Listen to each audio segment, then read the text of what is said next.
क्लेश मूल है कर्मसु दृष्टादृश जन्म वेदनी है, क्लेश मूल है। अविद्या आदि पंच क्लेश मूल वाले हैं, कर्मों के संस्कार जिनका फल दृश्यमान अर्थात इस जन्म में और अदृश्यमान अगले जन्मों में। कर्मों के जो फल हैं ये कुछ इस जन्म में भोगने पड़ेंगे और कुछ अगले जन्मों में भोगने पड़ेंगे।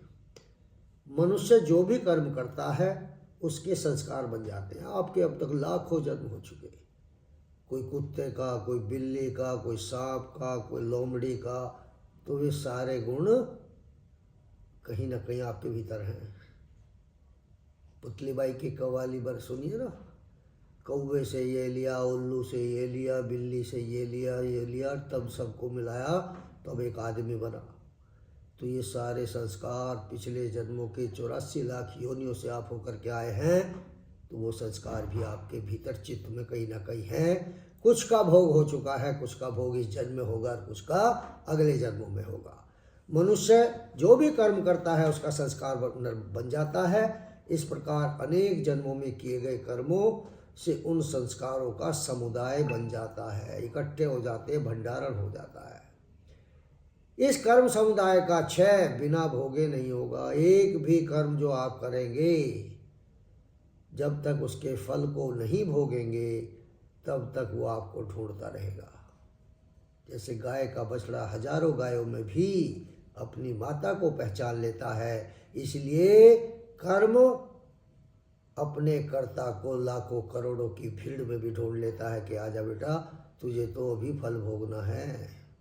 तो ढूंढ लेता है वो फल भोग हो के अच्छा भी होते हैं और बुरा भी होते हैं, मिश्रित भी होते हैं, तीनों प्रकार के कर्म होते हैं। तो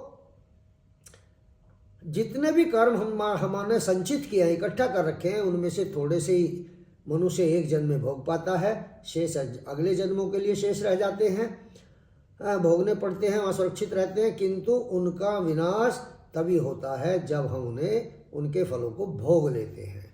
फिर इस जन्म में जो और अच्छे बुरे कर्म हमने कर दिए, पिछलों का भुगतान अभी पूरा निपटा नहीं, तो इस जन्म में और कर्म हो गए हैं। तो ये कर्म फल भोग का चक्र चलता रहता है और इन कर्म संस्कारों के कारण ही मनुष्य बार बार जन्म लेता रहता है, मरता रहता है, दुख भोगता रहता है। तो क्या करें? भगवान ने कहा कि मकड़ी का जाला है, ये टूटे बिना, ये संसार मकड़ी के जाले जैसा है, ये टूटे बिना और आप इससे पार भी हो जाए तो कठिन तो काम है। तो ये जो कर्म है और फल है इसका चक्र चलता रहेगा, इसी के कारण हमें जन्म मिलता है। इसका कोई अंत नहीं हो पाता बिना इसके अंत के। जब तक ये अंत नहीं होगा, जन्म मृत्यु का चक्र नहीं टूटेगा, तब तक मुक्ति और मोक्ष की कल्पना ही है, वो घटित नहीं होगी यदि इन क्लेशों के मेल में अविद्या ना रहे। अहंकार जिसका कारण है, अगर ये अविद्या ना रहे और अविद्या के अहंकार के कारण है तो कर्म अपना फल नहीं देंगे। अब अहंकार कैसे खत्म हो? अहंकार से तो हम बने हुए हैं, तो इस शरीर का नाश ही अहंकार को समाप्त करता है, क्योंकि मृत्यु के बाद 17 चीजें जाती हैं, 18वां अहंकार यही रह जाता है। अहंकार ही ये शरीर है, तो मृत्यु भी अहंकार की ही होती है।